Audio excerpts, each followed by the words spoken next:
श्रीमद्भागवतन्नाम पुराणं लोकविश्रुतं शृणुयात् श्रद्धया युक्तः मम सन्तोषकारणं श्रीमद्भागवती वार्ता सुराणामपि दुर्लभा मेनिरे भगवद्रूपं शास्त्रं भागवतं कलौ निगमकल्पतरोर्गलितं फलं शुकमुखात् अमृतद्रवसंयुतं पिबत भागवतं रसमालयं मुहुरहो रसिका भुवि भावुकाः यत्र यत्र चतुर्वक्त्र श्रीमद्भागवतं भवेत् गच्छामि तत्र तत्राहं गौर्यथा सुतवत्सला. ஸ்ரீயப்பதியான சர்வேஸ்வரன் சம்சாரிகளான நம் போன்றவர்களுடைய உஜ்ஜீவனத்துக்காக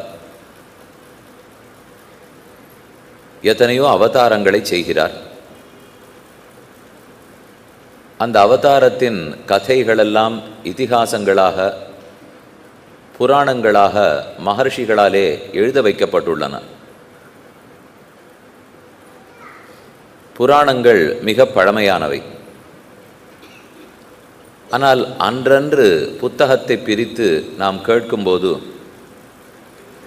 அப்பொழுதைக்கப்பொழுது புதியதான பல ஆழ்ந்த அர்த்தங்களை நமக்குன்னு கொடுக்கும், வாழ்க்கைக்கு வழிகாட்டும், சாந்தியை உபதேசிக்கும். அதை கேட்பதே, பகவானுடைய கதைகளில் திளைப்பதே புண்ணியத்தை கொடுக்கும், ஆனந்தத்தை ஏற்படுத்தும். 18 புராணங்கள், 2 இதிகாசங்கள் உள்ளன. அனைவரும் அறிந்தது ஸ்ரீ ராமாயணம் ஒரு இதிகாசம், மகாபாரதம் பெருத்த இதிகாசம். 18 புராணங்கள், அதில் சாத்விக புராணங்கள் 6. அதிலும் ஸ்ரீமத் பாகவதம் பாகவதம்னு அடியார்கள் ரொம்ப மதிப்போடும் அன்போடும் சொல்லக்கூடிய புராணம். ஆதி காலத்தில் வியாசாச்சாரியராலே எழுதப்பட்டது. அவருடைய திருக்குமாரரான சுகர் அதை பிரவச்சனம் செய்தார். பரீட்சித்துங்கிற ராஜா பாண்டவர்கள் வம்சத்தில் பிறந்தவன் 7 நாட்களில் அந்த சரித்திரத்தை கேட்டு முடித்தான். இந்த சம்சாரத்தை பற்றி அவனுக்கு இருந்த எல்லா கவலைகளும் நீங்கி, எது உயர்ந்த தர்மம், எது உண்மை, ஆத்மாவை பற்றின மெய், பரமாத்மாவை பற்றின சிறப்பு, இது இத்தனையும் 7 நாட்களில் தெரிந்து கொண்டான். நாம் நல்லவனார்த்துக்கோ உயர்ந்த அர்த்தங்களை தெரிந்து கொள்ளவோ ரொம்ப நாள் பிடிக்காது. ஆனால் அதை சொல்ல வேண்டிய குரு, சொல்ல வேண்டிய ஆச்சாரியன் உபதேசிக்க வேண்டும். நமக்கு ஏற்படக்கூடிய ஞானம் முக்கியமான 2 வகைப்பட்டது. ஒன்று, சாஸ்திரங்களை வாசித்து நாமா பார்த்து முயற்சி பண்ணி தெரிந்து கொள்ளும் அவை. ஆனால் அதற்கு ரொம்ப மெனக்கட வேண்டும், நாள் பிடிக்கும். இன்னொன்று, ஆச்சாரியன் மூலமாக உபதேசத்தை பெறுவது. அவர் எல்லாவற்றையும் படித்து வைத்திருப்பார். அதனால் எளிமைப்படுத்தி அவர் நமக்கு அதை சொல்லும்போது நமக்கு சடக்கென விஷயம் புரிந்துவிடும். சாஸ்திரஜன்ய ஞானம் என்றும் உபதேசஜன்ய ஞானம் என்றும் 2ஆக சொல்லுவார்கள். இந்த 2மே சேர்ந்து வருவதும் உண்டு. நாம படிக்கிறோம், ஆனால் அப்படியே முழுக்க முடித்து விட முடியாது. அதனாலே ஆச்சாரியனிடத்தில் கேட்டு தெரிந்து கொள்கிறோம். பரீட்சித்து ஆச்சாரியரான சுகரிடத்திலே கேட்டு தெரிந்து கொள்கிறான். 7 நாட்கள் தான் அவனுக்கு உயிர் வாழறதுக்கே ஆயுளே இருந்தது.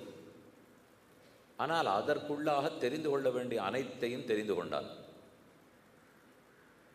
அப்போது உபதேசிக்கப்பட்டது தான் ஸ்ரீமத் பாகவதம். அதை 7 நாட்களில் சுகர் உபதேசித்தபடியால் சப்தாகம் என்று ஒரு கணக்கு சொல்லப்படுகிறது. சப்தானா 7, அகசுங்கிறது பகலை குறிக்கும். 7 நாட்கள், அதாவது 7 பகலில் இது சொல்லி முடிக்கப்பட்டது.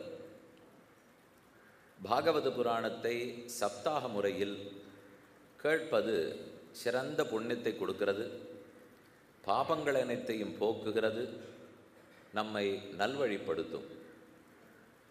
அந்த புராணத்தை இன்று தொடக்கமாக 7 நாட்கள் ஸ்ரீ கிருஷ்ணர், ருக்மிணி, சத்யபாமா அவர்களுடைய அனுகிரகத்தோடும் ஆச்சாரியர்களுடைய அனுகிரகத்தோடும் கேட்க வேணும்.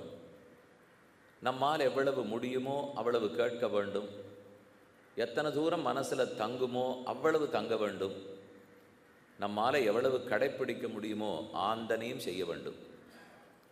இதற்கு பூர்ணமாக நமக்கு அனுகிரகிட்டம்ங்கிறது இதோ எழுந்தருளி இருக்கும் கண்ணனிடத்திலேயே பிரார்த்தித்து கொண்டு ஸ்ரீமத் பாகவத புராணம் சப்தாகத்தின்படி கேட்பதற்கு தொடங்குவோம்.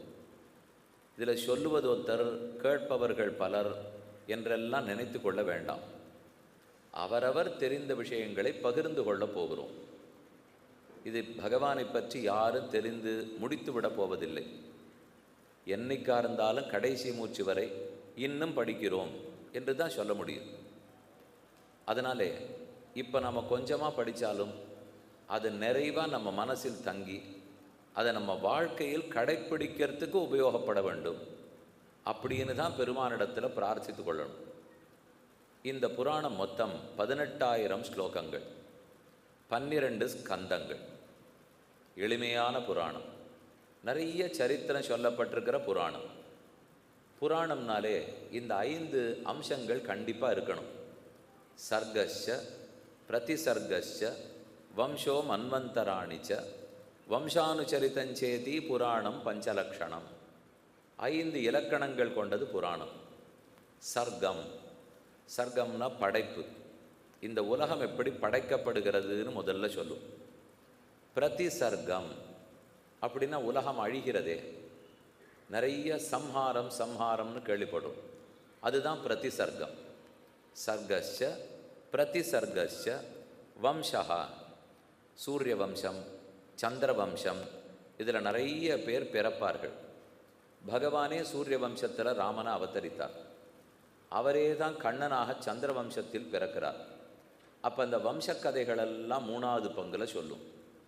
சர்க்கம், பிரதிசர்க்கம், வம்சம், மன்வந்தரங்கள். அப்படின்னா ஒவ்வொரு பிரம்மாவும் அவருடைய பகல் பொழுது 1000 சதுர்யுகங்கள். அதுக்குள்ள 14 மனுக்கள் பாரதத்தை ஆழ்வார்கள். அந்த ஒவ்வொரு மனுவுக்கும் 71 சதுர்யுகம் ஆயுள். அந்த மனு ஆண்ட போது என்னென்ன சரித்திரம் நடந்தது அதைத்தான் மன்வந்தரம்னு சொல்கிறோம்.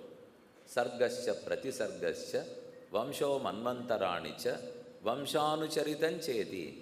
அந்தந்த வம்சத்தில் இருக்கிற கிளைக்கதைகள் பிரதான கதைகளாக சொல்லிடுறார். அப்புறம் அந்த வம்சத்துக்கு இருக்கிற கிளைக்கதைகளாக கூறுகிறார். இப்படி 5 அம்சங்கள் கொண்டது தான் புராணம். இதை ஏன் புராணம்னு சொல்கிறோம்? புரா அபி நவம் புராணம். புராண ரொம்ப பழையது, புராதனம்னு சொல்கிறோமே. அப்போ பழையதானது, தொன்மையானது. ரொம்ப பழையதாக இருந்தாலும் அபி நவம் புராணம், நவம்னா புதியதுன்னு அர்த்தம். புஸ்தகம் ரொம்ப பழையது, ஆனால் அன்னன்னைக்கு நமக்கு வேண்டியபடிக்கு புதியதான கருத்துக்களை கொடுக்கும். நாம் இப்போ எதோ 2019 வருஷம் வந்துட்டோம் ஆங்கில நாட்காட்டி கணக்கின்படி. இல்லைன்னா 5120 வருஷங்கள் ஆகிவிட்டன கலியுகம் பிறந்து இப்போது 5120 ஆண்டுகள். அப்போ இவ்வளவு தூரம் வந்திருக்கோமே, இத்தனை பழசான புராணம் போய் இன்றைக்கி ஏதான புதுசாக விஷயம் கொடுக்குமானால் 50,019 இருந்தால் கூட அது புதியதாக இருக்கும். 5 லட்சமாக இருந்தால் கூட அது புதியதாக இருக்கும். வெறும் 2019க்கு மட்டும்தானா அது புதுசாக இருக்கும்?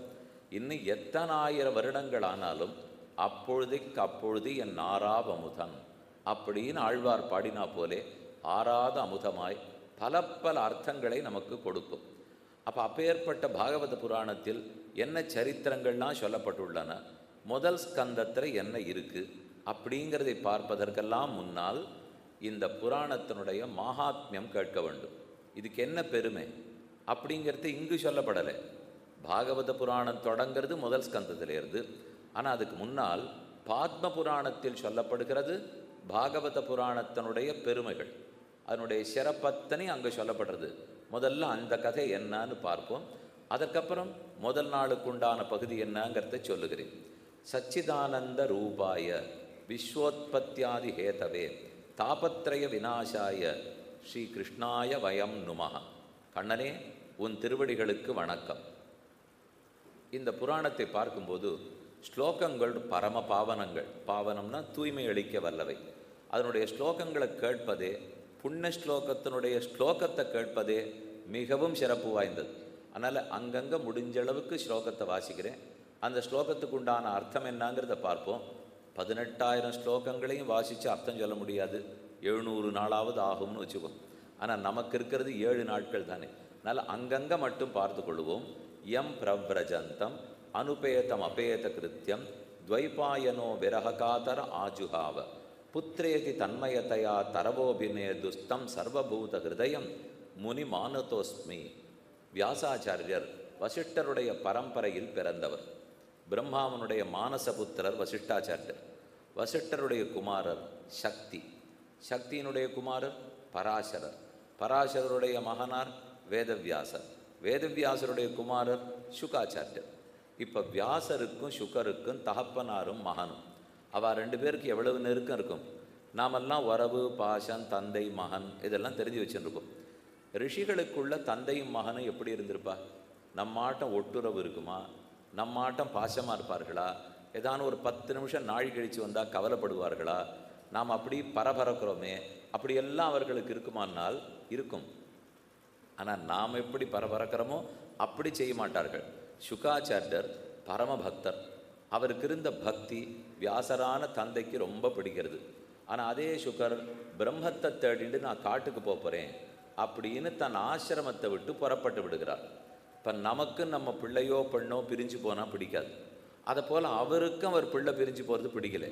ஆனால் நமக்கு பாசத்தினால பிடிக்காது, அவருக்கு பக்தினாலே ஓ இப்பேற்பட்ட பக்தன் நம்மளை விட்டுட்டு போகிறானே அப்படின்னு வருத்தப்பட்டு கூப்பிடுகிறார். பிள்ளாய் போகாதே, என்னை விட்டுட்டு போகாதே வா. அதைத்தான் இந்த ஸ்லோகம் சொல்கிறது. எம் பிரவ்ரஜந்தம் அனுபேதம் அபேத கிருத்தியம் துவைபாயனோ விரஹகாதர ஆஜுஹாவ. துவைபாயனர் விரகத்தோடே பிள்ளாய் போகாதே, ஆஜுஹாவன கூப்பிட்டார்னு அர்த்தம். போகாதே போகாதே வா அப்படின்னு கூப்பிடுறார். பிள்ளை திரும்பி பார்த்து அப்பா நான் போகலே கவலைப்படாதீங்கோன்னு சொல்லிட்டு வரணுமா? அவன் பதிலும் பேசலே, திரும்ப பார்க்கவும் இல்லை. விறுவிறுவிறுன்னு போகிறார். ஆனால் யாரோத்தர் தந்தையே கூப்பிட்டீரான்னு திரும்ப கூப்பிடுறார். பிள்ளை கூப்பிடல, ஆனால் வேற ஏதோ தந்தையே கூப்பிட்டீரான்னு குரல் கேட்கறது. புத்திரேதி தன்மயத்தையா தரவோபினே துஸ்தம் சர்வபூத ஹிருதயம் முனி மானதோஸ்மி.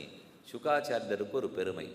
அங்கே இருக்கிற சிங்கம், புலி, ஓநாய், பசு, மரம், செடி, கொடி என்னென்ன இருக்குமோ அத்தனையும் தான் அத்தனையும்.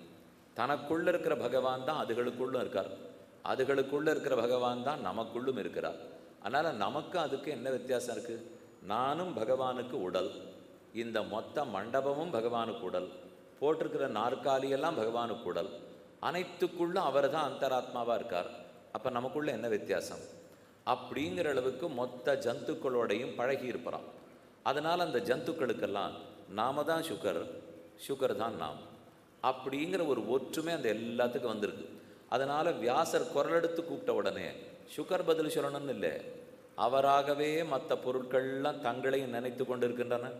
அதனால தான் அவரை கூப்பிட்ட உடனே அப்பா நீர் கூப்பிட்டீரா, நான் வரட்டுமா அப்படின்னு சிங்கம் கேட்கறது, அப்படின்னு மரம் கேட்கறது, அப்படின்னு செடி கேட்காது.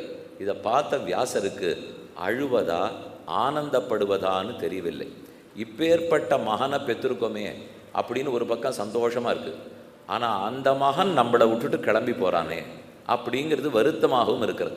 வியாசர் வயசில் ரொம்ப மூத்தவர், ஆனால் சுகாச்சாரியர் வயசு 16. கட்டிளங்காளை 2 பேரும் ஒரு குளத்தங்கரை ஓரமாக போயின்னு இருக்கார்கள். வியாசர் முன்னாடி போகிறார், பின்னாடி சுகர் நல்ல காளை பருவம் இளைஞர். அங்கே பெண்கள் எல்லாம் குளிச்சுட்டு இருக்கா, நல்ல வயசு, சரியான இளவயசு பெண்கள். வியாசர் போகிறத பார்த்த உடனே கழட்டி வச்சிருந்த புடவை துணி மணி எல்லாத்தையும் எடுத்து போத்தி கொண்டு தங்கள் மானத்தெல்லாம் மறைச்சிண்டு உடம்பு துளியும் வெளியில் தெரியாத அளவுக்கு பண்ணி கொண்டார்கள். வியாசர், சரி நம்ம இவ்வளவு வயசானவன், நம்மளை பார்த்து என்னமோ வெட்கப்படுகிறார்களே என்று நினைத்து கொண்டு தாண்டிவிட்டார். அடுத்தது சுகர் வரார். அவர் தான் இளைஞர். ஆனால் அவர் வந்தபோது யாரும் எதையும் மூடிக்கொள்ளவில்லை, எந்த புடவையும் தேடவே இல்லை. அவர்கள் பாட்டுக்கு குளித்து கொண்டிருந்தார்கள். சுகாச்சாரியரும் தாண்டிவிட்டார். கிட்டத்தட்ட 1/2 மைல் தாண்டி போயிட்டார். சுகருக்கு பொறுக்கலை. நாம் போகிறச்சே துணிமணியை தேடி போத்தின்றார், நம்ம பிள்ளை 16 வயசு, அவன் வரச்சே திரும்பிய பார்க்கல, இது என்ன அநியாயமாக இருக்குது என்று நினைத்து அவ்வளோ தூரம் போனவர் திரும்பி வந்தார். வந்தவர் இந்த பெண்களிடத்தில் போய், இப்படி பண்ணது உங்களுக்கே நியாயமா? நான் வயசான கிழவன், நான் வரச்சே இப்படி பண்ணிட்டேன்னு கிட்டக்க போய் கேட்டார். அந்த பெண்ணு சிரிச்சுட்டே பதில் சொன்னார், இந்த கேள்வியும் நீர் தான் வந்து கேட்டீர், உம்மை பிள்ளை கேட்கல பத்தீரா, நீர் தான் இந்த பிள்ளையை கேட்குது, நீர் தான் வந்து கேள்வி கேட்டீர். அப்படின்னா என்ன அர்த்தம்? நாங்கள் புடவை இல்லாமல் இருந்தோமா, எடுத்து போர்த்தி கொண்டோமா, இது இத்தனையும் உம்ம கண்ணுக்கு தான் பட்டுதே தவிர நாங்கள் எப்படி இருக்கோங்கிறதே உங்கள் பிள்ளை கண்ணுக்கு படவே இல்லை. அதனால தான் அவரை பற்றி எங்களுக்கு கவலையே இல்லை. நீர் வயசாகி இருந்தால் கூட உங்கள் கண்ணுக்கு வித்தியாசம் தெரியுது, ஆனால் அவர் இளைஞராக இருந்தால் கூட கண்ணுக்கு வித்தியாசம் தெரியல. அனைத்துக்குள்ளும் பிரம்மம் இருக்கிறார்னு பார்க்க தெரிஞ்சதுனால தான் சுக பிரம்மம்னு சொல்கிறோம். சுகாச்சாரியரையே பிரம்மம் பிரம்மங்கிறோம். தனக்குள்ளும் பிரம்மம், இந்த உட்காண்டிருக்கிற நம்ம அத்தனை பேருக்குள்ளும் பிரம்மம். உங்களுக்கு எனக்கு எந்த வித்தியாசம் இல்லை, எல்லாருமே பகவத் தாசர்கள், எல்லாருமே பகவத் பக்தர்கள். இதுதான் அவருக்கு இருக்கிற பெருமை. அப்படிப்பட்ட முனிவரான வேதவியாசரையும் சுகாச்சாரியரையும் வணங்குவோம் என்ன ஸ்லோகம் ஆரம்பிக்கிறது. நைமிஷே சூதமாசீனம் அபிவாத்திய மகாமதிம் கதாமிருத ரசாஸ்வாத குஷலஹ சௌனகா அப்ரவீத். இந்த கதை எங்கே சொல்லப்படுறது தெரியுமோ? நைமிஷாரண்யங்கிற ஆச்சரியமான க்ஷேத்திரம், வடக்கே இருக்கக்கூடிய ஸ்வயம் வியக்த க்ஷேத்திரத்தில் ஒன்று நைமிஷாரண்யம். இந்த பக்கம் நைமிஷாரண்யம், மேற்கு கரைக்கு இந்த பக்கம் வந்தால் புஷ்கரம், வடக்க போனால் 2 க்ஷேத்திரம் இமாச்சலத்தில் இருக்கும், பதரிகாசிரமம், முக்திநாத்துங்கிற சால கிராமம். இந்த 4 க்ஷேத்திரங்களும் ஸ்வயம் வியக்த க்ஷேத்திரங்கள் வடக்கே. அதே நம்ம தமிழகத்து பக்கத்தில் 4 இருக்குது. தெற்கு கோடியில் இருக்கிற நாங்குநேரி, வானமாமலைன்னு கேள்விப்பட்டிருப்பீள், நாங்குநேரி க்ஷேத்திரம். அடுத்தது ஸ்ரீரங்கம், பெரிய பெருமாளுடைய ஆஸ்தானம். அதற்கடுத்தது ஸ்ரீமுஷ்ணம், ஸ்ரீ பூ வராகசுவாமி, அழகான வராகசுவாமியினுடைய க்ஷேத்திரம். அதுக்கப்புறம் தமிழகத்தினுடைய வடக்கு எல்லையில் இருக்கிற திருமலை திருப்பதி. இந்த 4 தெற்க இருக்கக்கூடிய ஸ்வயம் வியக்தம், அந்த 4 வடக்க இருக்கக்கூடிய ஸ்வயம் வியக்தம். ஸ்வயம் வியக்தம்னா தானாக தோற்றியவர், யார் சில்பி பண்ணது கிடையாது, அவரே ஸ்வயம்பூன்னு சொல்லலையா, அதை போல தானே தோற்றி நிற்கிற பெருமாள். அந்த க்ஷேத்திரத்தில் நைமிஷாரண்யத்தில் காடு ரூபம், மரமாகவே இருக்கார், செடியாக இருக்கே, கொடியாகவே இருக்கார். அப்படிப்பட்ட க்ஷேத்திரத்தில் தான் பல ரிஷிகள் கூடியிருக்கார். சூதர்னு ஒரு பௌராணிகர், புராண கதை சொல்கிறதுல மிகவும் சாமர்த்தியம் படைத்தவர். நிதானமாக சொல்லணும், மனசில் பதியிறாப்பில் சொல்லணும், தொய்வில்லாமல் சொல்லணும், நிறைய அர்த்தங்களை சேர்த்து சேர்த்து சொல்ல வேண்டும். இதெல்லாம் புராணம் சொல்லும்போது கடைப்பிடிக்க வேண்டியவை. சூத பௌராணிகர் அமர்ந்திருக்கிறார். சுற்றி சௌனகர் முதலான ரிஷிகள் உட்கார்ந்து கொண்டு எங்களுக்கு பாகவத புராணத்தை உபதேசிக்க வேணும் என்று கைகூப்பிட்டு கேட்கிறார்கள். வியாசர் சுகருக்கு உபதேசம் பண்ணார், சுகர் பரீட்சித்துக்கு உபதேசம் பண்ணார், இப்போ சூத பௌராணிகர் இவர்களுக்கு உபதேசம் பண்ண போகிறார். எப்படி தெரிஞ்சது அவருக்கு? சுகர் பரீட்சித்துக்கு தானே சொன்னார். அப்போ எப்படி சூதருக்கு தெரிஞ்சதுனால், பரீட்சித்து கதை கேட்கும்போது ரோமஹர்ஷணர்னு ஒருத்தர், அவர் சுகரிடத்தில் பிரார்த்திக்கிறார், நானும் கூட உட்கார்ந்து கொண்டு கதை கேட்டுக்கொள்ளலாமா? சரி கேளும்னு ஒத்துண்டார். அந்த ரோமஹர்ஷணர் கேட்டுனுட்டார். அவருடைய பிள்ளை தான் சூத பௌராணிகர். ரோமஹர்ஷணர் தன் மகன் சூதருக்கு சொல்லிக் கொடுக்குறார். சூதர் தன்னுடைய சிஷ்யர்களுக்கெல்லாம் சொல்கிறார். அன்னிலேருந்து இன்னி வரைக்கும் இப்படியே தான் இந்த பாகவத கதாமிருத்தம் ரசாமிருத்தம் நம்மளவுக்கு வந்திருக்கு. இப்போ தான் புஸ்தகம் எல்லாம், அப்போது புத்தக வடிவத்திலேயே கிடையாது. ஆச்சாரியன் உட்கார்ந்து சொல்லுவார், சிஷ்யர்களெல்லாம் கேட்டுப்பார். மனனம் பண்ணி நினச்சே தான் இத்தனை ஆயிரக்கணக்கான ஆண்டுகள் தாண்டி வந்திருக்கு. நம்ம பாரத தேசத்தில் சனாதன தர்மத்துக்கு பெருமையே எத்தனையோ படையெடுப்புகள், எத்தனையோ அழிப்புகள், கொள்ளைகள், கொலைகள் இத்தனையும் நடந்திருந்தாலும் ஒரு அக்ஷரம், ஒரு எழுத்து, ஒரு புஸ்தகம் விடாமல் பாதுகாத்து இன்னி வரைக்கும் நம்மக்கிட்ட கொடுத்துருக்காளோ இல்லையா? அதுக்கு நம்ம எவ்வளோ தூரம் நன்றி கடன் பட்டவர்களாக இருக்கணும். இதெல்லாம் இருக்கவே சொத்தாட்டம் இருக்குது. இந்த சொத்து இன்றைக்கி நம்ம கிடச்சிருக்குன்னால் அதுக்கு எத்தனை பேர் கஷ்டப்பட்டிருப்பா. அவர்கள் தங்கள் வாழ்க்கையெல்லாம் பணயம் வைத்துத்தானே இதை நம்மகிட்ட கொண்டு வந்து சேர்த்துருக்கார்கள். இனி சரித்திரம் பார்ப்போம். அஜ்ஞான துவாந்த வித்வம்ச கோட்டி சூரிய சமப்பிரப சூத ஆக்கியாகி ததாசாரம் மம கர்ண ரசாயனம். காதலை கேட்கறதுக்கே ரசமாக இருக்குது. காதுக்கு அமிர்தம், வயத்துக்கு அமிர்தம் கேள்விப்பட்டிருக்கோம், நாக்குக்கு அமிர்தம் கேள்விப்பட்டிருக்கோம். காதில் அமிர்தத்தை குத்தி பார்த்துருக்கோமா? பாகவத கதாமிர்தம். இந்த கதையே அமுதம். அந்த அமுதத்தை காதில் குத்தினுட்டா சுவைக்குமானால் உள்ளே போய் சுவைக்கும். நாக்காட்ட இங்கேயே சுவைக்காது, உள்ளே போய் மனசில் நினைக்க நினைக்க தித்திக்கும். தேவரீர் அமர்ந்திருக்கிறீர் சூத பௌராணிகரே, அஜ்ஞானத்தை போக்கவல்ல கதையை சொல்லும். இதை கேட்க கேட்க நமக்கு ஞானம் வளரும். வெளிச்சம் வர வர இருட்டு போயிடும். ஞானம் வர வர அஜ்ஞானம்ங்கிற இருள் விலகும். இந்த விளக்க போட்டோம்னா வெளியிருட்டு தான் போகும். ஆனால் ஞானம்ங்கிற விளக்கேற்றினால் உள்ளே இருக்கக்கூடிய அஜ்ஞானம்ங்கிற இருள் விலகி போயிடும். பொய்கையாழ்வார் முதல் விளக்கேற்றினார். வையன் தகழியார் வார்கடலே நெய்யாக வெய்யகதிரோன் விளக்காக செய்ய சுடராழியான் அடிக்கே சூட்டினேன் சொல் மாலை இடராழி நீங்குகவே. எல்லா இடத்துல இருக்கிற இருட்டு போகணும் அப்படின்னு பொய்கையாழ்வார் முதல் விளக்கு. இதெல்லாம் திருக்கோவலூருங்கிற க்ஷேத்திரத்தில் நடந்தது. அடுத்தவர் பூதத்தாழ்வார். அவர் அன்பே தகழியா ஆர்வமே நெய்யாகன்னு ஏற்றினார். அப்புறம் மூணாவது ஆழ்வார் பேயாழ்வார். திருக்கண்டேன் பொன்மேனி கண்டேன் திகழுமருக்கன் அணிநிறமும் கண்டேன் செருக்களரும் பொன்னாழி கண்டேன் புரிசங்கன் கை கண்டேன் என் ஆழிவண்ணன் பால் என்று. இப்போதான் பகவானை பார்த்தேங்கிறார். விளக்கேற்றினாத்தானா பெருமாள் தெரிவர்? அப்படி வச்சுக்க வேண்டாம். இந்த பாசுரங்களை பாட பாட ஞானம்ங்கிற விளக்கேற்றப்படுகிறது. அந்த ஞானம் நம்ம இடத்துல வீச வீச இந்த சம்சாரத்தையே பார்த்து இருட்டு மூடி கொண்டிருக்கிறதா, அந்த இருட்டெல்லாம் போகிறது. இந்த இருட்டு போன உடனே பிரகாசமாக பகவான் நமக்கு காட்சி கொடுக்குறார். அப்போ அவர் பிரகாசமாக இருக்கிறார். ஆனால் நம்ம உடம்பு நாம் நினச்சிட்டு இருக்கிற அஜ்ஞானம்ங்கிறது மூடி இருக்கிறது. அந்த அஜ்ஞானத்தை போக்கணும்னால் ஞானம்ங்கிற ஒளி விளக்கு வேணும். அந்த ஞான விளக்கு தான் இந்த புஸ்தகங்கள் எல்லாம். இதில் இருக்கக்கூடிய உபதேசங்களை கேட்க கேட்க தானே ஞானம் பெருகிறது. அது என்ன கண்ணால் பார்த்தா தெரியுமா? இது அணைச்சிட்டு போட்டால் விளக்கு உடனே தெரியறது. என்னால் அதை போல ஞானம்ங்கிற விளக்கு உடனே தெரியாது. மெதுமெதுவே தெரியும். நமக்கே ஒரு ஆனந்தம் புரியும், ஒரு சாந்தி வரும். இன்ன விஷயம் தெரியாமல் இருந்தது, இப்போ தெரிஞ்சு போச்சுன்னால் இவ்வளவு தானா வாழ்க்கை அப்படின்றது தெரியறது ஆரம்பிக்கும். யாரை நினச்சி வருத்தப்பட்டுருமோ அந்த வருத்தமெல்லாம் போயிடும். எது நடக்கலேன்னு கவலைப்பட்டிருக்கோமோ அந்த கவலை அத்தனையும் தொலையும். எப்பேற்பட்டவனை பார்த்தும் பொறாமை வரவே வராது. எவ்வளவு பணக்காரனாக இருக்கட்டும், எத்தனை படித்தவனாக இருக்கட்டும், எவ்வளவு அழகனாக இருக்கட்டும், அதை பார்த்தெல்லாம் அப்புறம் பொறாமைப்படவே மாட்டோம். பொறாமை, கவலை, பயம், துன்பம் இது எல்லாமே நம்ம இடத்துல தேவையில்லாதவை. இந்த தேவையில்லாது ஏன் இருக்குது? அஜ்ஞானம் இருக்கிறதுனாலே. அந்த அஜ்ஞானத்தை போக்குறதுக்கு வழி ரிஷிகளுக்கெல்லாம் அவர்கள் உருவத்தை நினைக்கிறச்சேவே இது எல்லாம் கிடையாதுன்னு தெரியறது இல்லையா? இப்போ வசிஷ்டாச்சாரியர் நினச்சிங்கோ, கோபம் இருக்குமா, காமம் இருக்குமா, பொறாமை இருக்குமா, துன்பப்படுவரா, கவலைப்படுவரா? ஒன்றுமே பட மாட்டாரே. அதை போலத்தானே விஸ்வாமித்திரர் கோவப்பட்டிருக்காரேனால் அதெல்லாம் முதல்ல. அப்புறம் பிரம்மரிஷி பட்டம் வாங்கி விட்டார்னால் அதுக்கப்புறம் கோவப்பட முடியாது. இப்போ இது இத்தனை கெட்டது இல்லாத நமக்கு இருக்கணும்னு சொன்னால் கசக்கிறதா? நம்ம யாருக்காக இருந்தாலும் அப்படி இருக்கணும்னு ஆசை இருக்கும். ஒரு நிமிஷம் கற்பனை பண்ணி பாருங்க.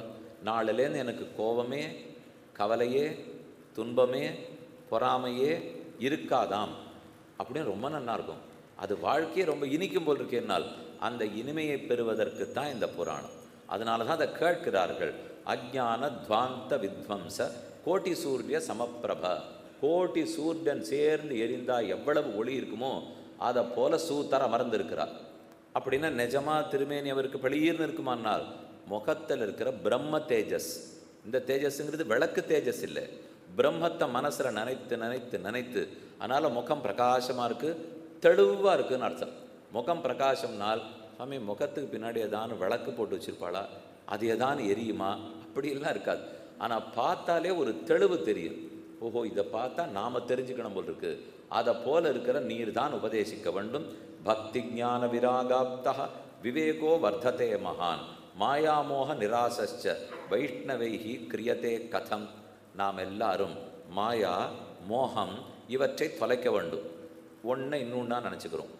யாரோ சில பேரை பற்றி சில அபிப்பிராயங்களை வளர்த்துக்கிறோம். நமக்கு இருக்கிற உறவுக்காரர்கள், நண்பர்கள், இவர்கள் ஒத்தொத்தரை பற்றி அபிப்பிராயம் வச்சுருக்கோம் இல்லையா, அதுதான் மனுஷன் ரொம்ப கெடுக்கும். யாரை பற்றியும் அபிப்பிராயமே வச்சுக்க வேண்டாம். அவரவர்கள் இருக்கிறபடிக்கு இருக்கட்டும். அபிப்பிராயத்தோடு ஒத்தொத்தரை ஞாபகம் வச்சுக்கணும்னால் உங்களுக்கு ஒரு 100 பேரை தெரியும்னு வச்சுங்க. 100 பேரை பற்றி அவர்களுடைய குணநலன்களோடு சேர்த்து உங்கள் மனசில் ஜாகிரதையாக பதிச்சு வச்சுக்கணும்னால் அவ்வளவு இடம் இருக்குது முதல்ல. அதுவே இல்லையே. நமக்கு இப்போல்லாம் இது கணிப்பொறியெல்லாம் வச்சுருக்கோம். அதில் என்ன படம் எடுக்கிறோம், கையில் எல்லோரும் கைபேசி வச்சுருக்கோம். விதவிதமாக படம் எடுத்துடுறா. எடுத்தது உள்ளே போயிட்டே இருக்குது. கொஞ்ச நாள் கழித்து ஒரு படம் முக்கியமாக எடுக்க போகிறச்சே எனக்கு இடம் இல்லை, தீந்து படுத்து, ஏதான ஒரு 2-3 வெளியில் தள்ளுறதானா தள்ளு, அப்போ தான் எனக்கு உள்ளே வர முடியும். இதை போல் நம்ம மனசும் சொல்கிறதுக்கு கற்றுனுடுதுன்னா தேவையில்லை. நீ பாட்டுக்கு எத்தத்தையோ கொண்டு அழுக்க உள்ளே அடைச்சிருந்தியானா எத்தனை என்னால் வச்சுக்க முடியும்? அது என்ன பண்ணிடும், அழுக்கெல்லாத்தையும் வச்சுட்டு தானாக நல்லதெல்லாத்தையும் தள்ளிகிட்டே இருக்கும். நம்மக்கிட்ட கேட்டு தள்ளினாலும் தேவையில்லை, அது தானாக நல்லதை தள்ளி விடுத்துனால் நாம் மேலே போடுற அழுக்காக உள்ளே நிற்க போகிறது. ஒரு நாள் பிரித்து பார்த்தா தேவையானதெல்லாம் காணா போயிருக்கும். அதுதான் வேண்டாம்ங்கிறார். அஞ்ஞானத்தை தொலைக்கணும். நமக்கு மாயாமோக நிராசச்ச, மயங்குகிறோம். இது அதுவாக இருக்குமோ, அது இதுவாக இருக்குமோ, இப்படி ஒரு வேளை என்னை பற்றி தான் பேசியிருப்பாளோ, யாரோ 2 பேர் நின்று பேசியிருக்கும்போது என்னை பற்றி தான் பேசுகிறா, அதுவும் தப்பாக தான் பேசுகிறான்னு நினைக்கிறேன். இப்படியே எத்தனை தரம் பயப்பட போகிறோம், எத்தனை பேரை பற்றி கவலைப்பட போகிறோம். இதை தொலைக்க வேண்டும். இஹகோரே கலௌ பிராய ஜீவஸ்ச அசுரதாம் கதா கிளேஷாக்கிராந்தஸ்ய தசைவ சோதனே கிம் பராயணம். கலியுகம் வேற வந்துவிட்டது. துவாபர யுகத்தினுடைய கடைசி வரைக்கும் கண்ணன் எழுந்துள்ளி இருந்தார். அவர் போகும்போதே தர்மம் அவருடைய புறப்பட்டு வைகுந்தத்துக்கு சென்று விட்டது. நாம் கோரமான கலியுகத்தில் இருக்கோம். இந்த கலியுகத்தின் கொடுமையிலிருந்து காப்பாற்றிக் கொள்வது எப்படி? அது எங்களுக்கு தெரியல. சூதரே, நீர்தான் அதை சொல்லிக் கொள்ள வேண்டும். ஸ்ரேயசாம் யத் பவயத் ஸ்ரேயா பாவனானாஞ்ச பாவனம் கிருஷ்ண பிராப்திகரம் சஸ்வத் சாதனம் தத் பதாதுனா. நமக்கு தேவையான விஷயத்துக்கு இப்போ வந்துட்டார். அப்படியே சுற்றி சொல்லிட்டு இருந்தவர் கண்ணனை அடைவதற்குண்டான எளிய வழிகளை சொல்லும். அதுதான் எங்களுக்கு தேவை. இப்போ எதோ வாழ்க்கையிலே இங்கேயும் அங்கேயும் சுற்றிட்டு இருக்கோம். கண்ணன் அடையணுங்கிற ஆசை இருக்குது. இதிலேருந்து வெளியில் வர வேண்டும். அதற்குண்டான எளிய மார்க்கத்தை சொல்லும். சூதர் கேட்டு சிரிச்சுட்டே பதில் பேச ஆரம்பிக்கிறார். நல்ல கேள்வி கேட்டீர். இப்போ நான் சொல்ல போகிற பதில் உங்களுக்கு மட்டும் இல்லை, உங்களை முன்னாடி வைத்து கொண்டு பல லட்சம் ஆண்டுகளுக்கு சொல்ல போகிறேன். இப்போ சொல்கிறது ஒருத்தருக்காக இருந்தாலும் அது என்ன அவர்களோட முடிஞ்சிடுமா? அவர்கள் அதை படிக்க போகிற யாருக்கும் நன்மை தானே ஏற்பட போகிறது. கன்றுக்குட்டி இருந்தால் தான் பசு பால் கொடுக்கும். அதுக்குன்னு பாலை கன்றுக்குட்டி மட்டுமா சாப்பிடும்? அந்த கன்றுக்குட்டியை முன்னாடி வச்சுட்டு பாலில் விருப்பம் இருக்கிற எல்லாரும் சாப்பிடலையா? கன்றுக்குட்டி எத்தனை பாலை சாப்பிடும்? இத்தனைக்கும் மொத்தம் சாப்பிட்டா அதுக்கு மந்த நோய் வந்துடும். மொத்தம் கன்றுக்குட்டி கொடுக்க மாட்டான். அதுக்கு ஊட்டுறது எவ்வளவுன்னு கணக்கு வச்சுருப்பா. அது ஊட்டி முடித்த பிற்பாடு மற்ற பேர் கறந்துக்கிறது எவ்வளவுன்னு வச்சுருப்பா. அதை போலத்தான் இந்த ரிஷிகள்லாம். இப்போ சூத்தர் கதை சொல்லுவார். கன்றுக்குட்டியாட்டம் ரிஷிகள், ஆனால் நாம தான் பாலை குடிக்க போகிறோம். பின்னால் வந்திருக்கிற நாம ஆசைப்பட்டவர்களுக்கெல்லாம் அது இனிமையான பால். பிரீத்தி சௌனக சித்தேதே ஹியதோவச்மி விசாரியச்ச சர்வ சித்தாந்த நிஷ்பன்னம் சம்சார பயநாசனம். அவர் சொல்கிறது தான் அழகு. இப்போ பக்தியோக வர்தனம் யச்ச கிருஷ்ண சந்தோஷ ஹேதுக்கம் ததகம் தே அபிதாஸ்யாமி சாவதானத்தையா ஸ்ருணு. கேட்கணும்னு உங்களுக்கு ஆசை, ஆனால் நீங்கள் நிமிர்ந்து உட்காந்துக்கணும். அவர் சொன்னார், நான் சொல்லலை. இப்போ அவர் சொல்லியிருக்கிறது நீங்கள்லாம் கேட்கணும்னா நிமிர்ந்து உட்காந்துங்கோ, சாவதானமாக இருக்கணும், கவனக்குறவு இருக்கவே கூடாதுங்கிறார். அப்படியே மேலே கதை போயின்னு இருக்கிறச்சே நமக்கு கொஞ்சம் கண் அழுத்துறாப்பில் இருக்கும், இருக்கிறச்சே கவனம் செதறாப்பில் இருக்கும். ஆனால் திரும்பி வந்து பார்த்தா அதே இடத்துல இருக்குமா தெரியாது. கொஞ்சம் நடுவில் அப்படி கண் அழிச்சிட்டு திரும்பி எழுந்து பார்த்தால் வேறு சரித்திரத்துக்கு போயிருந்ததுனால் அங்கே விட்டோமேன்னு கவலைப்பட்டு இருக்கணும். அப்படி இல்லாமல் கவனத்தோடு கேளுங்கோ. ஸ்ரீமத் பாகவதம் சாஸ்திரம் கலௌ கீரேண பாஷிதம் ஏதஸ்மாத் அபரம் கிஞ்சித் மனசுத்தின வித்யதே. இந்த சரித்திரத்தை மட்டும் கவனமாக கேட்டுடு. அதுதான் தேத்தாங்கொட்டை போட்டால் போல மனசை சுத்தி பண்ணிடும். கிணத்து ஜலம் கலங்கி பார்த்துருக்கீங்களா? அதுக்கு நெல்லி முள்ளிக்கட்டை தேத்தாங்கொட்டை எல்லாம் போடணும். போட்டால் தெளிவாயிடும். அதை போல் இந்த மனசு ரொம்ப கலங்கியிருக்கு. சம்சார காலுஷ்யத்தாலே எத்தத்தையோ பற்றி நினச்சி மனசு கலங்குறது. அதுக்கு தேத்தாங்கொட்டை, அதுக்கு நெல்லி முள்ளிக்கட்டை, பாகவத புராணம் தான் தேத்தாங்கொட்டைங்கிறார். இதை நன்னா முழுக்க கேட்டுடு. கேட்டியானா தானே கல்மஷமெல்லாம் அந்த கலங்கி இருக்கிறதெல்லாம் தீர்ந்தே போயிடும். ஏதஸ்மாத் அபரம் கிஞ்சித், மனத்தை சுத்தி பண்ணுறதுக்கு இதை விட உயர்ந்த மார்க்கம் இல்லை. ஜன்மாந்தரே பவேத் புண்ணியம் ததா பாகவதம் லபேத். பரீட்சிதோ கதாம் பக்தும் சபாயாம் சம்ஸ்திதே சுகே. ஜென்மாந்தரத்தில் புண்ணியம் பண்ணியிருந்தால்தான் வாழ்க்கையில் ஒரு தரையாவது பாகவதத்தை சப்தாகத்தின்படி கேட்கிற பாக்கியம் கிடைக்கும். அப்பேற்பட்ட பாக்கியம் கிடைச்சிருக்கேன்னு சந்தோஷப்பட்டுக்குங்கிறார். அந்த பாக்கியம் கிடைச்சிருக்கு, வீணாக்கிடக்கூடாது. எத்தனை முடியுமோ அது வரைக்கும் கவனத்தோடு கேட்க வேண்டும். பரீட்சித்தே கதாம் பக்தும், பரீட்சித்துக்கு கதை சொல்கிறதுக்காக சுகாச்சாரியர் ஆரம்பித்தார். எல்லாரும் வந்து நாங்கள் நாங்கள்னு வந்தார்கள். அதில் தான் ஆச்சரியம். தேவர்கள் அமிர்த குடத்தை எடுத்துன்னு வந்து பரீட்சித்திட்ட கொடுத்துட்டு, நீ அமிர்தத்தை வச்சுக்கோ, சாகாவரம் பெற்றுக்கொள், எங்களுக்கு பாகவத கதாமிர்தத்தை கொடுத்துடும். பண்டமாற்று முறை போடுது. இது அன்றைக்கே ஏதோ முயற்சி பண்ணியிருக்கா. நான் இதை உங்கள்கிட்ட கொடுத்துட்றேன், நீ அதை எங்கள்கிட்ட கொடுன்னார். சிரிச்சுட்டான் பரீட்சித். எனக்கு என்ன கண்ணாடி கல்லுக்கு நெஜ வைரத்துக்கு வித்தியாசம் தெரியாதுன்னு நான் நினச்சிட்டு இருக்கேன். எங்கேயோ ஓட்டாஞ்சில்லு கிடக்கிறது. நான் வந்து இந்த வசந்த வைரத்தை நீ வச்சுருக்கேன், ஓட்டாஞ்சில்லு கல்லை நான் தரேன், ஒரே மாதிரி பளபளன்னு இருக்கு பற்றியா, இதை நீ வச்சு நான் அதை கொடுன்னா முட்டாள் தான் கொடுப்பான். அதை போல் நான் கொடுப்பேன்னா? அமிர்தங்கிறது, இந்த அமிர்தம் சாகாவரம் கொடுக்கும். ஆனால் திரும்ப திரும்ப சம்சாரத்தில் தானே இருக்கணும். அமிர்தம் குடித்தா மிஞ்சி போனால் சொர்க்கத்துக்கு போகலாம்.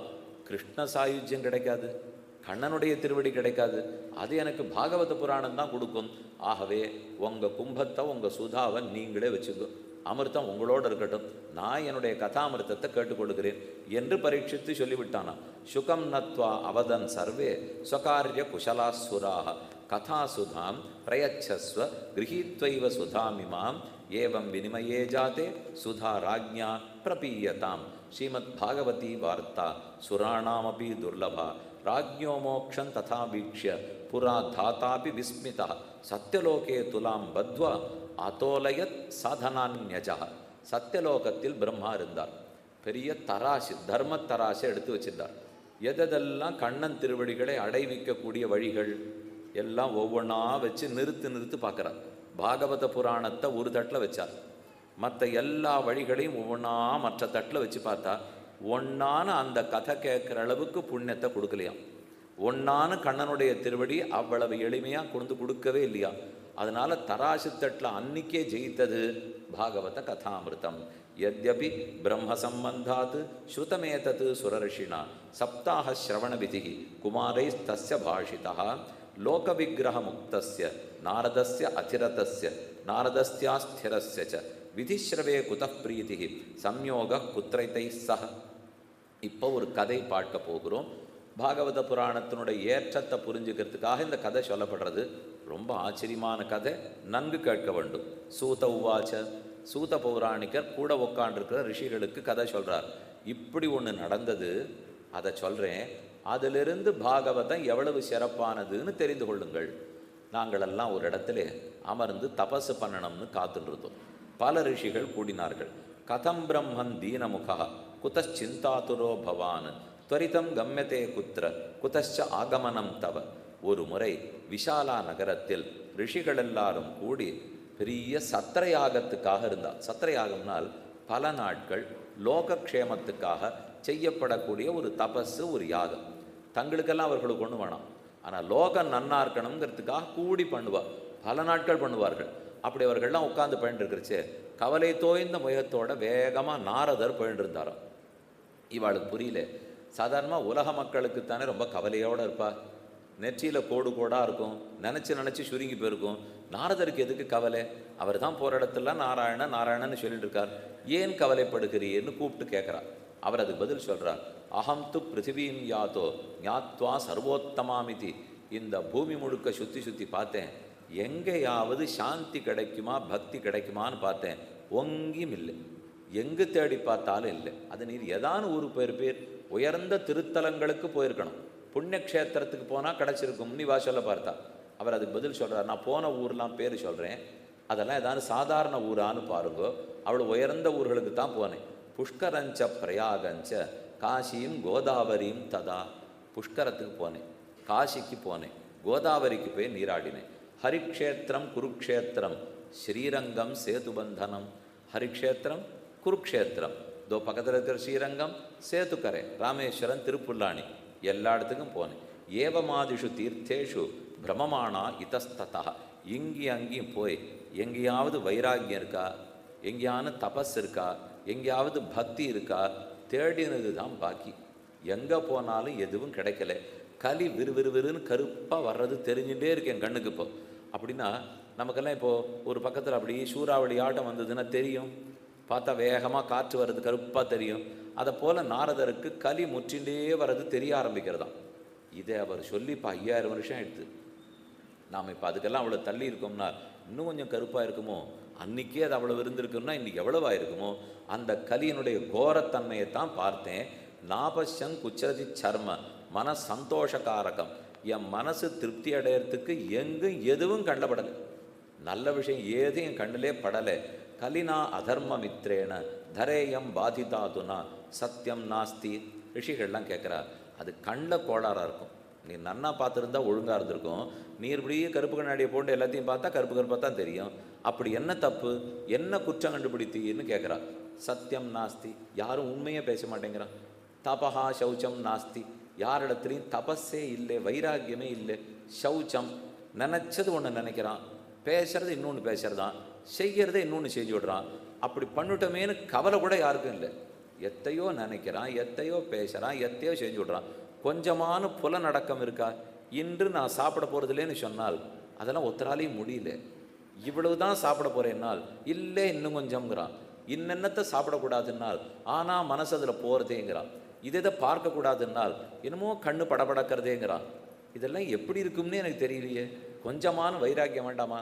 கண்ணை மூடிக்கொள்னு சொன்னால், ஆனால் தியானம் பண்ணு, கண்ணெல்லாத்தையும் மூடிங்கோ, ஒரு 2 நிமிஷம் மௌனமாக பகவானை தியானம் பண்ணிக்கு போகிறோம்னால் அடுத்த நிமிஷம் கண்ணு படபடக்கிறது. அந்த 2 நிமிஷம் கடிகாரத்தை யார் பார்க்குறான்னு எல்லாரும் கண்ணை திறந்து பார்க்குறான். நான் கண்ணை மூடிக்கோன்னு சொல்லிவிட்டா நான் மூடினணும். ஆனால் எனக்கு என்ன குறுகுறுப்புனால், சரி 2 நிமிஷத்தை யார் பார்த்து ஆயிடுத்துன்னு சொல்ல போகிறா, ஒத்துருமே பார்க்காத போயிட்டாள்னு எல்லாரும் கண்ணை திறந்து பார்க்குறாள். இப்போ நாடக மேடையெல்லாம் பார்த்துருக்கீங்களோ இல்லையா? அந்த இடத்துக்கு திரை போட மாட்டாள, நாடகத்தில் திரை போட்டிருப்பா. திரை வேணுமா?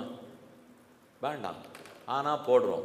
ஏன் அந்த மாதிரி செய்கிறோம்னால், நம்மளை பார்த்து இந்த இடத்துல நாங்கள் எல்லாம் காட்சிகள்லாம் மாற்றி ஆகணும், அதனால் நீங்கள் எல்லாம் உங்கள் கண்ணுக்கே திரை இருக்குது, ரெப்பையை மூடிக்குங்க அப்படின்னு ஒரு அறிவிப்பு பண்ணி நாம் மொத்த பேரும் கண்ணு இமையை மூடினுட்டால் திரையா இல்லையா? ஆனால் யாரான்னு இதை ஒத்துப்பாட சொல்லுங்க. அதெல்லாம் மாட்டா சுவாமி, வேணும்னு ஓர கண்ணால் பார்த்துருவான். அதனால தான் திரை போடுறோம். அப்போ ஒன்று நம்மக்கிட்ட பகவான் நம்மளை நாமளே தடுத்துக்கிறதுக்கு வழி வச்சிருக்கார். ஆனால் அந்த தடுக்கிறத நாம் செய்ய மாட்டேங்கிறோம். அதை செய்யாதனால உலகத்தில் நிறைய விஷயம் செலவழிஞ்சுட்டே போகிறது தேவையில்லாது.